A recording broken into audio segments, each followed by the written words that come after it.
Fit India का superhit bulletin. मैं हूँ आपके साथ श्वेता श्रीवास्तव। गुड मॉर्निंग, नमस्कार। और मैं हूँ आप सबके साथ में साक्षी मिश्रा। तो मौजूद है दिल्ली के दिल कहे जाने वाले कनॉट प्लेस में, और कनॉट प्लेस का सेंट्रल पार्क आज बारिश के बाद और भी सुहावना हो गया है। देखिए, लोग हमारे पीछे खेल रहे हैं, कुछ लोग वॉक कर रहे हैं, और हम यहाँ आए आपको देश दुनिया की तमाम बड़ी खबरें बताने। तो देखिए, हर अपडेट आपको बताएंगे, हर इनसाइड स्टोरी आपको दिखाएंगे, और इस बीच रिपोर्ट्स के माध्यम से आपको बेहतर तरीके से समझाएंगे कि देश और दुनिया में क्या कुछ हो रहा है। लेकिन इस बीच होता है, क्योंकि बारिश की वजह से जहाँ मौसम सुहाना हुआ है, वहीं बाढ़ बारिश की वजह से लोगों को परेशानियों का सामना भी झेलना पड़ रहा है। वो भी अपडेट देंगे। सारे अपडेट्स आपके सामने होंगे, बने रहिए हमारे साथ।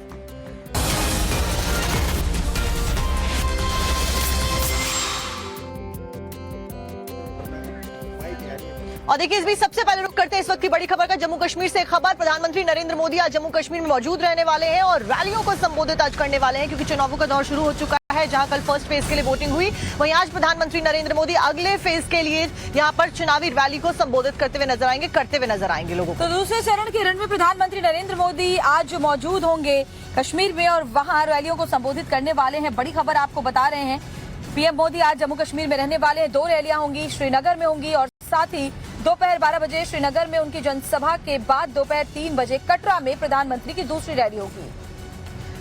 तो देखिए, प्रधानमंत्री नरेंद्र मोदी की रैली, और आज श्रीनगर के जिस स्टेडियम में पीएम मोदी की रैली होनी है, उनका नाम एसके स्टेडियम है, जो कि लाल चौक से करीब 1 किलोमीटर के दायरे में मौजूद है। तो यहाँ पर पीएम नरेंद्र मोदी आज रैली करते हुए नजर आएंगे और जनता को संबोधित करते हुए भी नजर आने वाले हैं। पीएम की रैली को देखते हुए सुरक्षा के पुख्ता इंतजाम किए गए हैं।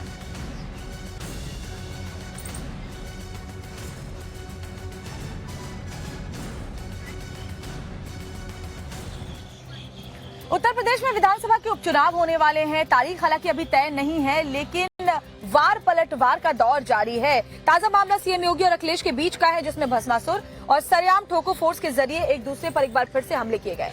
यहाँ पर योगी आदित्यनाथ कल रामलीला मैदान में मौजूद रहे गाजियाबाद के, और इस बीच अखिलेश यादव के साथ साथ में राहुल गांधी के ऊपर भी निशाना साधा। दोनों की जोड़ी के ऊपर तंज कसा, और समाजवादी पार्टी की सरकार कैसी थी इसका जिक्र करते हुए भी वो नजर आए। आपको रिपोर्ट दिखाते हैं। अंधे नगरी चौपट राजा, दिन दहाड़े रेप और रात भर गांजा, जिसको भी देखना है तो यूपी में आ जा। नजर नहीं है, लेकिन नजारों की बात करते हैं, जमी पे चांद सितारों की बात करते हैं। वो हाथ जोड़ के बस्ती को लूटने वाले भरी सभा में ये सुधारों की बात करते हैं। अंदाज भले ही शायराना है, लेकिन निशाना अचूक है। तू डाल डाल तो मैं पात पात। उत्तर प्रदेश की राजनीति में इन दिनों यही चल रहा है। समाजवादी पार्टी योगी सरकार को घेरने में लगी हुई है।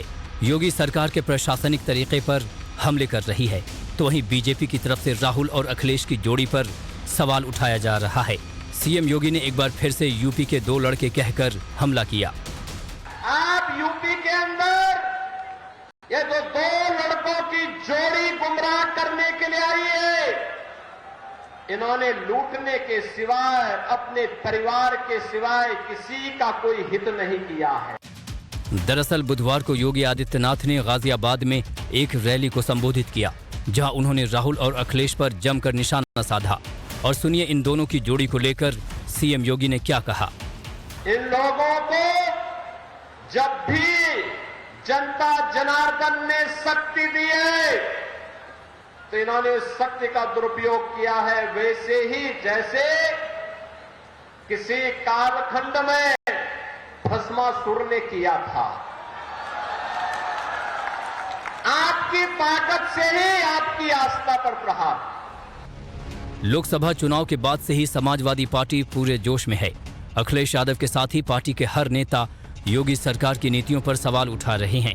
इस बार की जुबानी जंग की शुरुआत अखिलेश यादव के मठ और माफिया वाले बयान से हुई, जिसको लेकर योगी ने उन्हें औरंगजेब तक कह दिया। मठाधीश और माफिया में कोई ज्यादा फर्क नहीं होता। अपने संस्कार के अनुरूप धर्माचार्यों को ये माफिया बोलते हैं। इनकी प्रवृत्ति तो देखो, औरंगजेब की आत्मा सचमुच इनके अंदर घुस चुकी है। सीएम योगी यहीं नहीं रुके, बल्कि उन दिनों की भी याद दिलाई जब प्रदेश में समाजवादी पार्टी की सरकार थी और माफिया राज का बोलबाला था। जो संगठित अपराध में लिप्त थे, भूमाफिया, वन माफिया, पशु माफिया, या संगठित अपराध में संलिप्त माफिया को के सामने ये लोग घुटना टेक करके नाक रगड़ने का काम करते थे, युवाओं का शोषण करते थे। सुना आपने, योगी ने गुंडों के आगे नाक रगड़ने की बात कही, फिर अखिलेश यादव कैसे पीछे रहते। उन्होंने एसटीएफ पर सवाल उठा दिया। आप खुद देख लीजिए क्या लिखा है। सरेआम ठोको फोर्स में तैनात लोगों का आंकड़ा बता रहा है कि ये तथाकथित विशेष कार्य बल कुछ बलशाली कृपा प्राप्त लोगों का व्यक्तिगत बल बनकर रह गया है। सोशल मीडिया पर अखिलेश यादव ने सिर्फ यही पोस्ट नहीं किया है, बल्कि आंकड़े भी पेश किए हैं, जिसमें लिखा है कि जो जनसंख्या में 10% हैं उनको 90% तैनाती, और जो जनसंख्या में 90% हैं उनको 10% तैनाती। इसका मतलब इस बल के इस्तेमाल किए जाने का कोई खास मकसद है जिसके कारण ऐसी तैनाती हुई है। ये आरोप सियासी है और इसकी वजह है वोट। दरअसल एक बार फिर चुनावी रंग में है यूपी, क्योंकि 10 सीटों पर उपचुनाव होने हैं, लेकिन इससे ज्यादा अहम यह है कि खुद को बड़ा साबित करना है। तो देखिए, उत्तर प्रदेश की 10 विधानसभा सीटों के ऊपर उपचुनाव होने हैं। ऐसे में तैयारियों में सभी नेता जुट गए हैं। आज मुख्यमंत्री योगी आदित्यनाथ अयोध्या के दौरे पर रहने वाले हैं और इस सबके बीच में मिल्कीपुर विधानसभा सीट क्षेत्र में जाकर वो चुनाव प्रचार करने वाले हैं। 11:30 बजे वहां पर मौजूद रहेंगे योगी। तो मिल्कीपुर विधानसभा क्षेत्र में सीएम की आज रैली है। तैयारियां पूरी कर ली गई हैं। विद्या मंदिर इंटर कॉलेज में जनसभा को वो संबोधित करने वाले हैं। सुबह 11:30 बजे उनकी ये जनसभा होगी और साथ ही 1000 करोड़ की सौगात मिल्कीपुर को आज इस जनसभा के जरिए मुख्यमंत्री योगी आदित्यनाथ देने वाले हैं। तो देखिए, 83 विकास परियोजनाओं का लोकार्पण और शिलान्यास योगी आदित्यनाथ के द्वारा किया जाएगा। लोकसभा चुनावों के बाद 5वीं बार होगा जब वो अयोध्या में मौजूद रहेंगे। और साथ साथ में जब योगी आदित्यनाथ अयोध्या गए हैं तो दर्शन पूजन की तस्वीरें भी सामने आई हैं। तो कुछ ऐसी ही तस्वीरें आज भी आएंगी, ऐसा संभावित है। ऐसे में आज का दौरा बेहद महत्वपूर्ण, क्योंकि 83 विकास परियोजनाओं की सौगात आज अयोध्या वासियों को मिलने वाली है। मिल्कीपुर विधानसभा क्षेत्र में मौजूद रहेंगे। 1000 करोड़ की सौगात आज अयोध्या वासियों को योगी आदित्यनाथ की तरफ से मिलने वाली है। तो आज मुख्यमंत्री योगी आदित्यनाथ की ऐतिहासिक रैली भी होने जा रही है।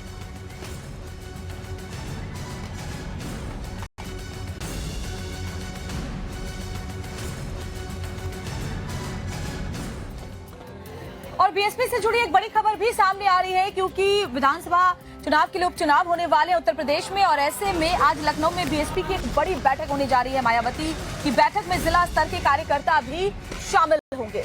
और देखिए, बीएसपी सुप्रीमो मायावती समीक्षा बैठक की अध्यक्षता करेंगी। उपचुनाव में प्रत्याशी से लेकर जीत के फॉर्मूले के ऊपर चर्चा होगी, क्योंकि बीएसपी भी तमाम तैयारियां करती हुई नजर आ रही है उपचुनावों के लिए। बीजेपी और एसपी के बाद यानी कि समाजवादी पार्टी के बाद उपचुनाव को लेकर अब बीएसपी ने भी अपनी कमर कस ली है। 10 विधानसभा सीटों पर होने वाले उपचुनाव को लेकर बीएसपी सुप्रीमो मायावती आज अहम बैठक करने जा रही है। खुद उसकी अध्यक्षता वो करेंगी, जिसमें जिला स्तर के कार्यकर्ता भी शामिल होंगे। बड़ी खबर आपको बता रहे हैं, इस बैठक में सभी जिलों के जिला अध्यक्ष, मंडल कोऑर्डिनेटर्स और सेक्टर प्रभारी मौजूद रहेंगे। इस समीक्षा बैठक की अध्यक्षता मायावती करेंगी और इसमें सभी उपचुनावों में प्रत्याशियों से लेकर जीत के फॉर्मूले पर और क्या पार्टी की रणनीति होने जा रही है उसको लेकर के चर्चा होगी। तो बड़ी खबर आपको बता रहे हैं, आज बीएसपी की भी अहम बैठक उपचुनाव को लेकर उत्तर प्रदेश में।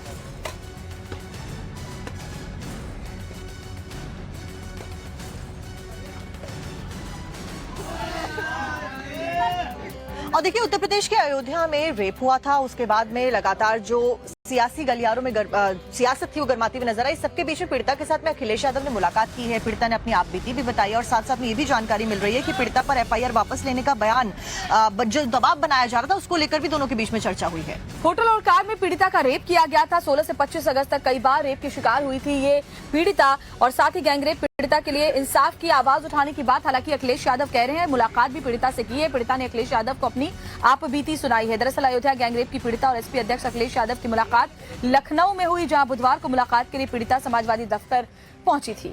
और देखिए, अखिलेश यादव से न्याय दिलाने की मांग भी की गई। इस दौरान पीड़िता ने अखिलेश यादव को अपनी आपबीती सुनाई और 16 से 25 अगस्त तक दफे रेप जाने की बात भी कही और साथ ही साथ में केस वापस लेने का दबाव बनाने का आरोप भी लगाया। अब कार्रवाई करने के लिए अखिलेश यादव के साथ में बातचीत पीड़िता ने की है इस दौरान।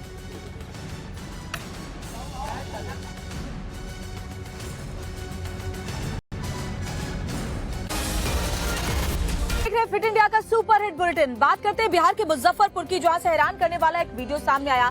यहाँ एक पार्षद की दबंगई आप भी देखेंगे तो हैरान रह जाएंगे। और देखिए, पार्षद की गुंडागर्दी की हद तब हो गई जब उसने बीच बाजार में दुकानदार के ऊपर पिस्तौल तान दी और उसको जान से मारने की धमकी दे डाली। अब आपको दिखाते हैं।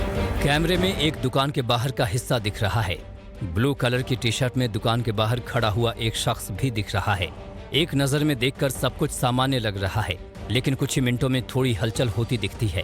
दुकान के बाहर एक साथ 4 से 5 लोगों की भीड़ नजर आती है और अचानक काली टी शर्ट पहना हुआ एक शख्स वहां एक युवक पर थप्पड़ों की बरसात कर देता है। वो उसके साथ मारपीट करते हुए दुकान के अंदर तक ले जाता है। इस दौरान सिर्फ काले टी शर्ट वाला शख्स ही नहीं, बल्कि उसके साथ मौजूद एक युवक भी हाथ उठाने के लिए आगे बढ़ता है, लेकिन तब तक दाढ़ी में दिख रहा शख्स समझदारी दिखाते हुए बीच बचाव करता है और सभी को मारपीट से रोकता है। लेकिन काले टी शर्ट में दिख रहे जनाब और हल्के रंग की टी शर्ट वाले युवक के सिर पर मानो खून सवार हो। दोनों मारपीट करने से बाज नहीं आते हैं, तो वहीं काली शर्ट वाला शख्स कई गालियां भी देता दिखता है। मारपीट कर रहा शख्स सिर्फ यहीं नहीं रुका, उसने पहले काफी देर तक मारपीट और गाली गलौज की। उसी दौरान जेब से पिस्टल निकाली और ब्लू टी शर्ट वाले पर तान कर जान से मारने की धमकी भी देने लगा। अपनी जान बचाने के लिए ब्लू टी शर्ट वाला पीड़ित शख्स उसके पैरों में गिर जाता है, माफी मांगता है, लेकिन वो फिर भी गाली गलौज और जान से मारने की धमकी देता रहता है।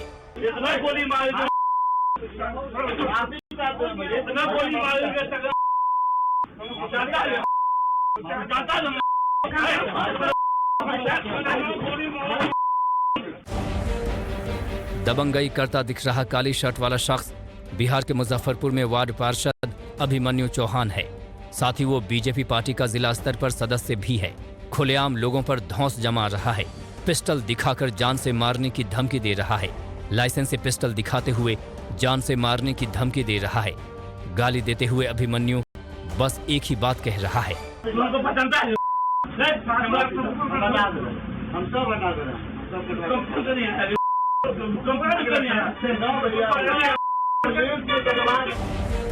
पार्षद अभिमन्यु चौहान ने हार्डवेयर की दुकान में घुसकर दुकानदार के साथ मारपीट की और कनपट्टी पर पिस्टल सटाकर जान से मारने की धमकी भी दी। इस दौरान पीड़ित दुकानदार पार्षद का पैर पकड़कर जान की भीख मांगता रहा। ये पूरी घटना दुकान में लगे सीसीटीवी कैमरे में कैद हो गई है। अब पीड़ित के भाई ने इस संबंध में सदर थाना पुलिस में शिकायत देते हुए सीसीटीवी फुटेज पुलिस को सौंपी है। फिलहाल पुलिस सीसीटीवी के आधार पर मामले की जांच में जुट गई है, तो वहीं कानून से बेखौफ दबंगई दिखा रहे पार्षद का वीडियो भी तेजी से वायरल हो रहा है। दिल्ली एनसीआर से लेकर देश के कई ऐसे राज्य हैं, कई ऐसी जगहें हैं जहां पर कुत्तों का आतंक बहुत ज्यादा देखने को मिलता है, खास करके हाई राइज सोसाइटीज में। अब उससे निपटने के लिए नियम कायदे कानून भी बनाए जाते हैं, लेकिन ये मामले थमते हुए नजर नहीं आ रहे हैं। और ग्रेटर नोएडा वेस्ट की हाई राइज सोसाइटी में कुछ ऐसा ही हुआ है, जहां पर एक शख्स ने पहले तो अपने कुत्ते को पार्किंग के जो स्लॉट होता है वहां पर शौच करवाया और उसके बाद रेजिडेंट्स के साथ हाथापाई भी की। आप देख रहे हो मारते हुए?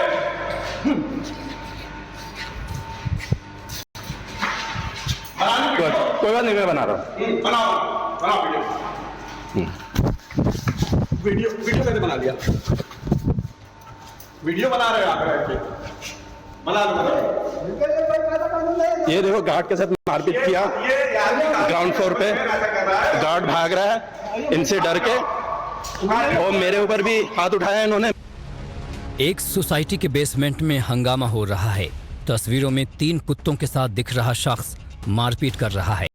पहले तो सिक्योरिटी गार्ड का गिरेबान खींचकर उससे मारपीट और धक्का मुक्की करता है। जब बेसमेंट में मौजूद एक अन्य शख्स ने उसे गार्ड से मारपीट करते देखा तो वो बीच बचाव के लिए आया, तो कुत्तों के साथ दिख रहे शख्स ने उस बीच बचाव करने आए शख्स पर भी हाथ उठा दिया, जिसके बाद उस शख्स ने वीडियो बनाया तो गुस्से में कुत्तों वाले शख्स ने मारपीट और हंगामा शुरू कर दिया। मैंने बोला गार्ड को क्यों मार रहे हो?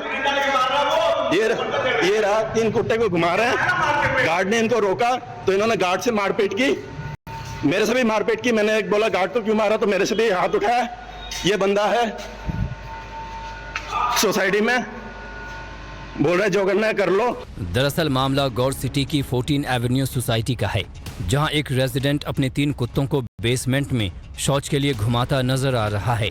गार्ड ने जब उसे टोका तो उस रेजिडेंट ने गार्ड पर भी हमला कर दिया। गुस्सैल शख्स सिर्फ यहीं नहीं रुका, उसने गार्ड को अपने कुत्तों से कटवाने की धमकी भी दी, जिसके चलते गार्ड खुद को बचाकर भागता हुआ नजर आया। इस दौरान गार्ड के बचाव में आया एक युवक कुत्ते घुमाने वाले रेजिडेंट का वीडियो शूट करने लगता है। इसे लेकर युवक और रेजिडेंट के बीच काफी बहस होने लगती है। रेजिडेंट युवक को धमकी देते हुए वीडियो में कहते हुए सुना जा सकता है कि तुम्हें जो करना है करो। ये बंदा है सोसाइटी में, बोल रहा है जो करना है कर लो। अन्य रेजिडेंट ने मिलकर आरोपी के खिलाफ थाने में शिकायत दी है। पुलिस मामले की जांच में जुटी है। ये चोर सोमनाथ महादेव मंदिर में चोरी करने के आरोप में पकड़े गए हैं और आर्टिफिशियल इंटेलिजेंस की सहायता पुलिस के द्वारा इसमें ली गई। तो बड़ी खबर आपको बता रहे हैं गुजरात के दाहोद से। दाहोद पुलिस ने आर्टिफिशियल इंटेलिजेंस की मदद से 2 चोरों को पकड़ा है। 4 में से 2 चोरों को पुलिस ने गिरफ्तार कर लिया है। एमपी से गुजरात चोरी करने पहुंचा था ये गिरोह। सोमनाथ महादेव मंदिर में चोरी की गुत्थी सुलझाने के लिए पुलिस ने टेक्नोलॉजी का सहारा लिया। तो देखिए, सोमवार देर रात करीब 2 से लेकर सुबह 7 बजे तक चोरों को पकड़ने के लिए ऑपरेशन चलाया गया पुलिस के द्वारा। अब आर्टिफिशियल ड्रोन के जरिए पुलिस ने सर्च ऑपरेशन कर मध्य प्रदेश से गुजरात में चोरी करने आई चोरों की टोली में जो 2 सदस्य मौजूद थे उनको गिरफ्तार किया है।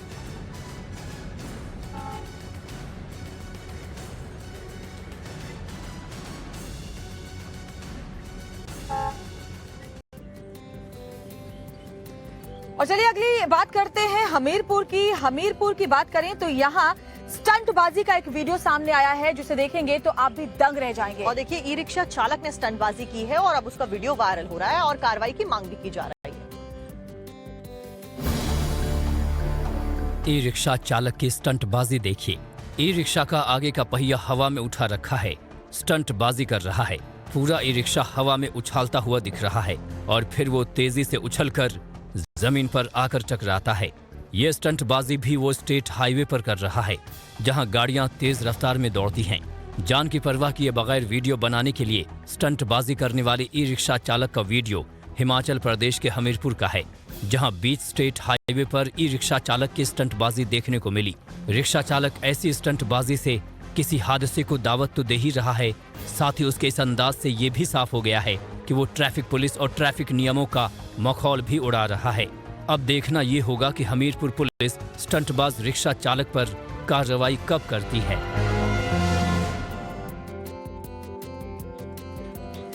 और देखिए, इस बीच देश के अलग अलग हिस्सों में बारिश का सिलसिला जारी है। कई जगह पर बारिश की वजह से मौसम सुहाना हुआ है, वहीं कई जगह पर बारिश की वजह से बाढ़ के हालात बन गए हैं, जहां पर लोग अब अपनी जान को हथेली पर रखकर नदी नाले क्रॉस करने के लिए मजबूर हो गए हैं। और ऐसी एक तस्वीर उत्तराखंड के हरिद्वार से सामने आई है, जहां चलते चलते पानी के तेज बहाव में कार बहने लगी। कार सवार का हुआ क्या, जानने के लिए इस रिपोर्ट को देखिए आप।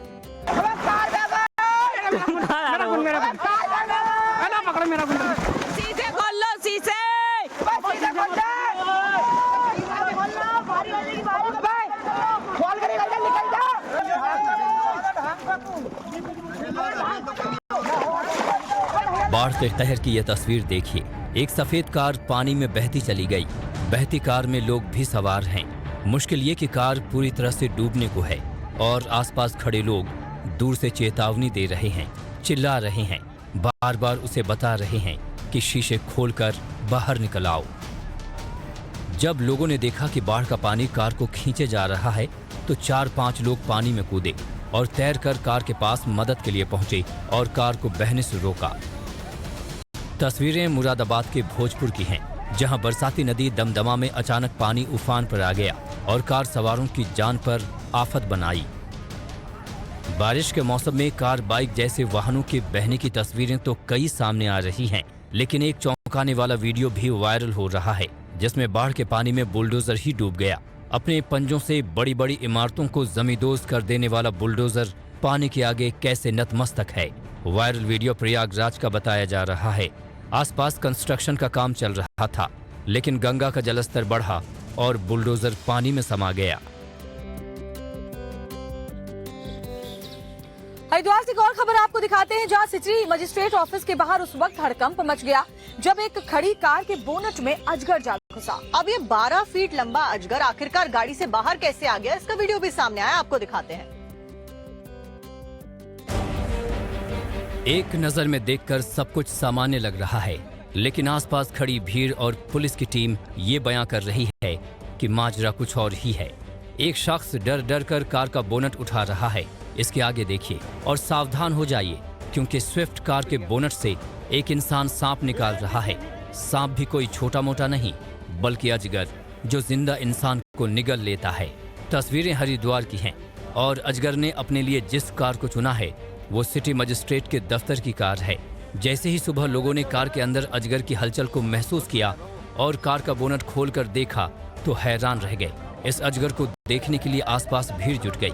हालांकि बिना वक्त गंवाए स्थानीय लोगों ने वन विभाग को इसकी खबर दी। मौके पर टीम पहुंची और अजगर का रेस्क्यू किया और फिर उसे पास के जंगल में छोड़ा गया। लेकिन ये विशालकाय अजगर इस कार के अंदर कैसे घुसा ये तो नहीं मालूम, लेकिन जिस तरीके से इस अजगर ने बोनट को अपना घर बना लिया ये हैरान करने वाला है। 12 फीट का ये अजगर निश्चित ही शिकार की तलाश में आया होगा, लेकिन ये शिकार किसे बनाता ये बड़ा सवाल है। और देखिए खबरों में आगे बढ़ते हुए अब वक्त बढ़ते अगली खबर की तरफ विस्तार से बताएंगे खबरें आपको। समाजवादी पार्टी के एक और विधायक हैं जो संदेह के घेरे में हैं। पुलिस उन्हें तलाश रही है और विधायक अपनी पत्नी के साथ फरार हैं। और देखिए जाहिद बेग समाजवादी पार्टी के विधायक हैं और दूसरी बार वो जीते हैं। उनके समर्थक सरकार पर जानबूझकर फंसाने के आरोप भी लगा रहे हैं। तस्वीरों में आप जिस शख्स को देख रहे हैं वो विधायक के बेटे हैं। इनके साथ दिख रही पुलिस की तैनाती इनकी सुरक्षा को लेकर नहीं की गई है, बल्कि इन्हें जेल तक पहुंचाने के लिए की गई है। सवाल है ऐसा क्यों? भला विधायक जी के बेटे को जेल क्यों भेजा गया? तो उसका जवाब है इनके घर हुई खुदकुशी। एक कमरा देखेंगे, इसी कमरे में बताया जा रहा है कि उस बेटी ने आत्महत्या की है। सवाल इस बात का है कि अगर जाहिद बेग खुद को बेकसूर बता रहे हैं तो वो पुलिस के सामने क्यों नहीं आ रहे हैं, पुलिस के सवालों का जवाब क्यों नहीं दे रहे हैं। हालांकि उनके समर्थकों का ये कहना है कि जिस वक्त ये घटना हुई उस दौरान विधायक यहाँ पर मौजूद थे और उन्होंने ही बाकायदे पुलिस को इसकी जानकारी दी। आत्महत्या की यह घटना एसपी विधायक जाहिद बेग के घर पर हुई, जिसके बाद से आरोपी विधायक और उनकी पत्नी दोनों फरार हैं। जाहिद बेग और उनकी पत्नी की तलाशी के लिए पुलिस प्रशासन की ओर से 3 टीमें बनाई गई हैं। लेकिन समाजवादी पार्टी की तरफ से इस मामले पर क्या कहा जा रहा है ये आप खुद सुन लीजिए।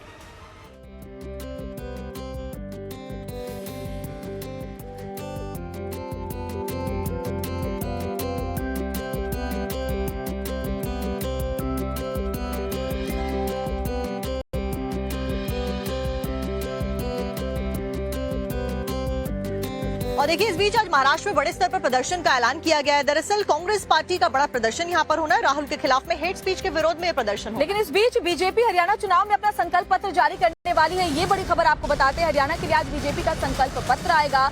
दोपहर 1 बजे के बाद बीजेपी संकल्प पत्र जारी करेगी।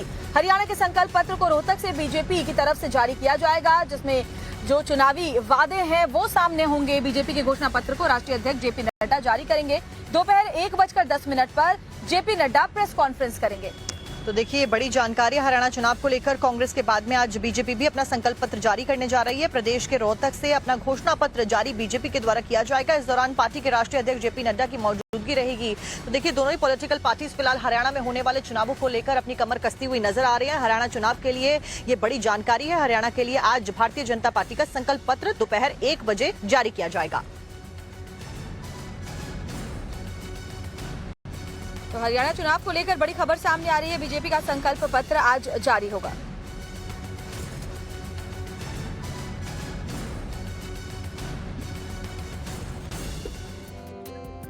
और इस बीच महाराष्ट्र में आज कांग्रेस पार्टी का एक बड़ा प्रदर्शन होने जा रहा है। राहुल के खिलाफ हेट स्पीच के विरोध में आपने देखा था कल दिल्ली में भी प्रदर्शन हुआ था और आज महाराष्ट्र में ये प्रदर्शन कांग्रेस पार्टी करने वाली है। एनडीए नेताओं की तरफ से राहुल गांधी पर दिए जा रहे बयान पर हंगामा मचा हुआ है। केंद्रीय मंत्री रवनीत सिंह बिट्टू के बाद में अब महाराष्ट्र से यह खबर सामने आई है। महाराष्ट्र के शिवसेना विधायक संजय गायकवाड़ ने विवादित बयान दिए हैं और राहुल गांधी की जीप काटने वाले को 11 लाख रुपए का इनाम देने की बात कह दी थी।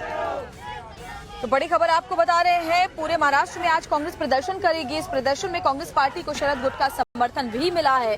तो तस्वीरें आज सामने आएंगी जब राहुल के खिलाफ जो बातें कही गई बीजेपी की तरफ से, उसको लेकर के कांग्रेस अलग अलग जगहों पर प्रदर्शन कर रही है। राहुल के खिलाफ हेट स्पीच के विरोध में ये प्रदर्शन है। कांग्रेस को शरद गुट का समर्थन भी मिला है। शिवसेना एमएलए संजय गायकवाड़ के बयान पर दरअसल ये पूरा हंगामा है।